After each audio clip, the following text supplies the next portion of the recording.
On episode 7 of the Bits and Bytes podcast, looks like Sega and Atari are putting out some classic consoles, and I've been doing a lot of painting in Splatoon 2.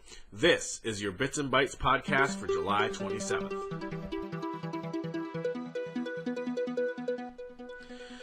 What's up, interwebs? I'm Jeff Shelley. You can reach me on Twitter at Sky_Striker, and this is episode 7 of the Bits and Bytes podcast.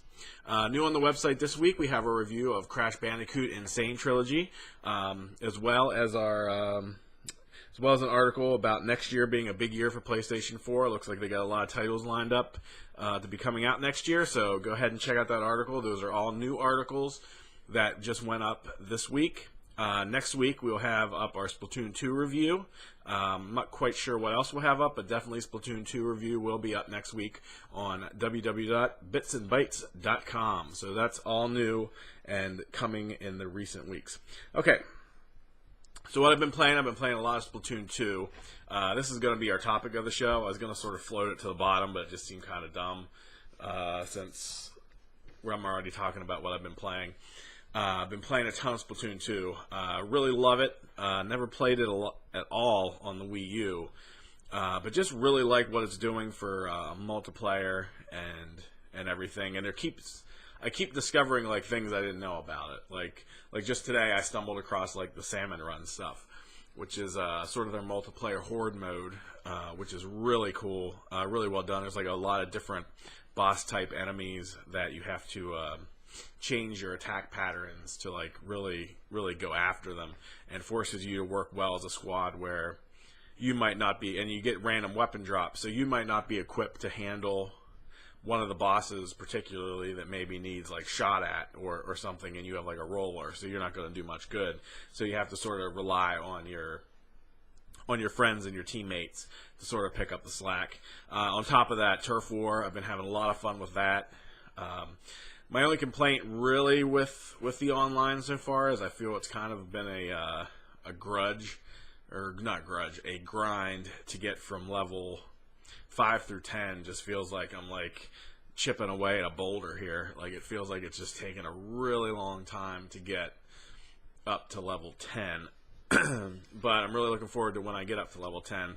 Like I saw this one gun, I think it was called the N-Zapper 85. It's basically like an old school like Nintendo Zapper from like the original Nintendo entertainment system. I was really psyched when I got that. Just really love how like the unlocks keep coming. You keep unlocking like new attributes to your like clothing and your weapons and everything, but really just enjoying how Turf War works, where you're just basically trying to paint the most territory, and just really find it refreshing compared to the usual just like, you know, shoot to kill usual type of multiplayer where you're just basically trying to kill more guys than the other team is before time expires. So really enjoying that. The single player was really a big surprise. Splatoon 2 really has a very extensive single player campaign, and really not as shootery as I thought it would be. It's really almost 50-50. It's actually more of a platformer. I find that there's like a lot of different ways to traverse the environment. They have these ride rails and stuff you can grind on, and as you're grinding, you're like shooting at things. You really have to think like vertically, being that you can paint walls and then climb up walls. Tons of secrets like packed in there. Like I get on the other side of environment and then like look over and I'm like, oh crap, I just missed like that platform that was right there, and I bet there was like a secret on that platform. So it's like causes me to like replay a lot of the sections if you want to like 100% it and really get everything. So that's really well done. The presentation is really cool.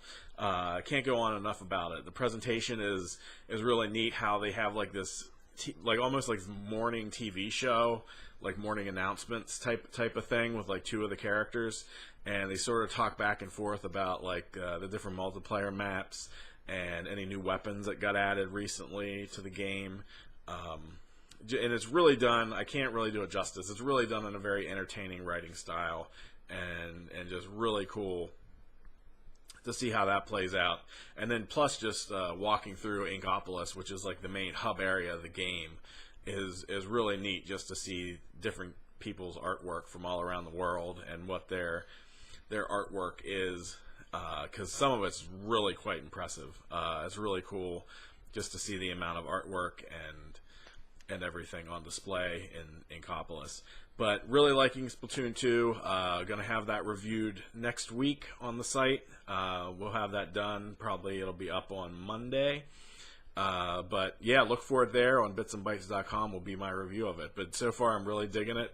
I don't want to give the score out now because I don't want to give it away. So check out the review on Monday for Splatoon 2. It'll be up then.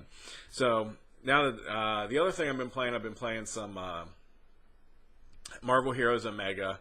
I played some of that. I do like the game. I just find it a bit repetitive until you can unlock like a hero. So how it works is you get like an allotment of like 20 heroes or whatever, and you can choose that hero, but you can only take them up to level 10. It's sort of like renting them almost. Like you can't really unlock their full potential until you purchase that hero. And to purchase the hero, you need to unlock these through grinding and whatnot. You can get these eternity shards, or pay real money up front and like unlock that hero. So I've been grinding for eternity shards, and so basically you can take one hero to level 10, and then that's like it. You can't take them any farther. You're just stuck there. So then it's like, well, I guess I'll choose Daredevil or something and level him up. Well, you got to start all the way back.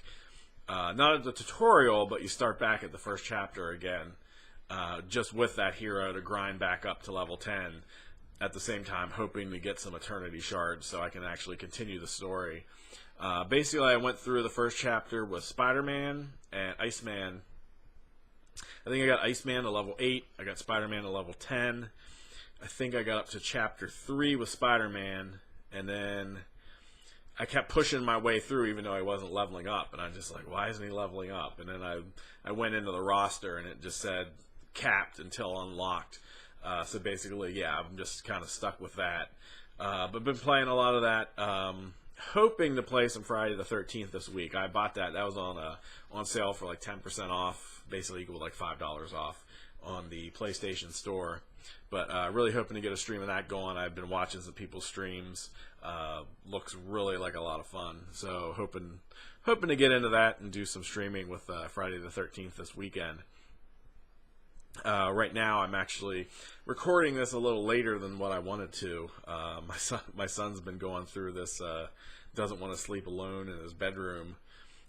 He's 5, and so it's been 8:30, 9 o'clock. Tuck him in. Finally get the whole bed ritual thing going. Brush teeth, read story, all that. And then lay in the room until he falls asleep, which usually takes about a half hour. So by the time I'm done, it's like 9:30, 10 o'clock. And then wanted to record the podcast yesterday, which would have been Friday, and then just ended up passing out in his room for a good hour and a half. So I didn't get up till like 11 o'clock at night. And I just was like, I'm not in the mood to record a podcast at 11 o'clock at night. I was feeling pretty tired.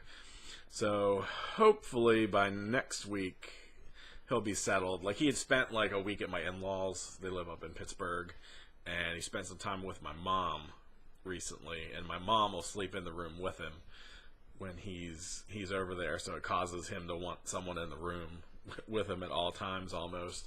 Actually, I'm recording this because my wife said she would sleep in the room with him, so I'm actually able to get this done. But yeah, sorry it's a little bit late, but just trying to fit everything in this week was a little more difficult than previously thought out. I thought I'd have plenty of time. I was like, okay, we'll bang out the podcast Thursday night. Thursday night didn't happen. He was up till like 10 o'clock, and then by the time, I had to lay in there and everything, it just wasn't going to happen.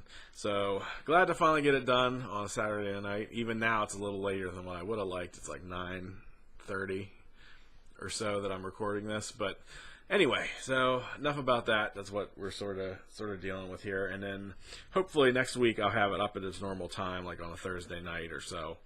And so hopefully next week it'll be much better. But anyway, we're going to jump right in now to the news you can use. Going to go here to the news. For those of you that pre-ordered an SNES Classic at Walmart, your order might have been canceled.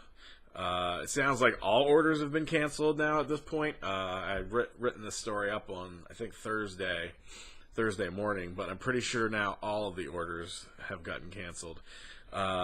They've been getting canceled just throughout the week. Some people thought they were in the safe zone because it gets an update saying, oh, we're actually updating you to say the SNES Classic's coming out a day before initially thought, but at this point there was some error with basically Walmart put up the pre-order before they had been allotted any amount of consoles. So basically, if you pre-ordered, you're just going to have to pre-order again whenever Walmart knows the exact amount of consoles they're going to get. So pretty much everybody's pre-order is canceled. So that really, really sucks. Again, it just seems like the usual Nintendo drama that goes with these classic consoles. Like the NES Classic was horribly bungled, and so this seems to be starting off on the same foot, as it were. For those of you about to fly the friendly skies, a new update to TSA policy might hamper your travel a bit. On July 26th, the TSA announced that for those traveling with gaming consoles, you will now have to place those items in a bin. The exact phrasing is that now every electronic device bigger than a cell phone will now have to be placed in its own container when now going through security. This is a big change from the former policy that allowed such items to remain in your bag when going through check-in. I don't fly too much, so this really doesn't affect me all that much, but for those of you that like to travel with your PS4s and your Nintendo Switches and everything, that's going to be like a big pain in the butt. Because if it's not already bad enough, now there's more. Just more to go through. Speaking of consoles, segue, which is very clumsily done, At Games has announced release dates for its line of Sega and Atari Classic consoles. The Classic Collection plug-and-play consoles will be hitting shelves this September, with the higher-end Sega Genesis Flashback and Atari Flashback 8 Gold slated to release on September 22nd with a retail price of $80. The Sega Flashback will come preloaded with 85 games, while the Atari version will feature 120 titles. The consoles also feature the ability to save, pause, and rewind each game, as well as 720p support through HDMI. So also, in addition to those games, At Games is offering several other versions of the classic Sega and Atari console. The Atari Flashback Portable and Sega Genesis Ultimate Portable are handheld versions of the classic consoles and come preloaded with 70 and 85 games, respectively. These versions will retail for $60 each and go on sale on September 1st. So if you want to learn more about that, you can learn more through about those consoles at the At Games website. So, yeah, if you want any more information on that, go there. And so the PlayStation Plus games for August have been revealed. So for those of you on a PS4, you will be able to play Assassin's Creed Freedom Cry, Downwell, and Just Cause 3. For those of you still rocking the PS3, you get Snake Ball and Super Motherload. For those of you with a Vita, God bless you, and you'll be able to get Downwell and Level 22. Microsoft has also released its Games with Gold for the month, which features on Xbox One. Xbox Live Gold members can download Slime Rancher the entire month, and Trials Fusion from August 16th through September 15th. On Xbox 360, fans can get Bayonetta, which will be available from August 1st through the 15th, and Red Faction Armageddon, which is available from August 16th through the 31st. So if you want those games, better get them while they're available. So now we're going to just go ahead and jump over to new releases. Oh, man, I'm fighting this cold. I don't know if you can hear that. You probably can. It's like, ugh. Just, ugh. That's all you can say is just, ugh. It's such a horrible cold. I'm going to talk like this in my raspy voice for the new releases. So for new releases, we have Namco Museum and Ultra Hyper Ball make their way over to the Nintendo Switch on July 28th, while the PS4 gets Sundered, Rugby League Live 4, and Constructor. Xbox One also gets Rugby League Live 4, as well as Super Cloud Built and Cyber Complex. Sorry, that was a little rough. So yeah, new releases. I'll just repeat them again real quick. Namco Museum and Ultra Hyper Ball make their way to the Nintendo Switch on July 28th. While the PS4 gets Sundered, Rugby League Live 4, and Constructor, Xbox One also gets Rugby League Live 4, as well as Super Cloud Build and Cyber Complex. And that's it. Those are your new releases. Again, sorry for the late start.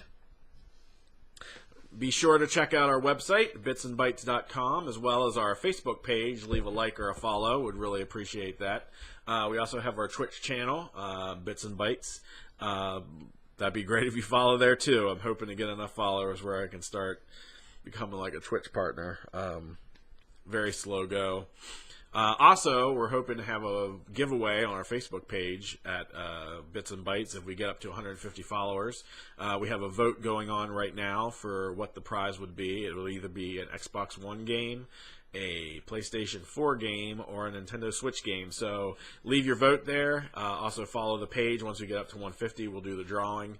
Or actually, once we get up to 150, we'll announce what the prize is, and then you leave a comment to enter. So that's very exciting. So we're quite a ways away yet, but I'd like to hopefully get some more of an uptick here to process it a little faster. But always, I'm Jeff Shelley. You can reach me on Twitter at Sky_Striker. Have a good day. Have a good night. Be kind to one another, as Ellen DeGeneres would say, and just be you, enjoy life, and I'll see you next time. All right, peace.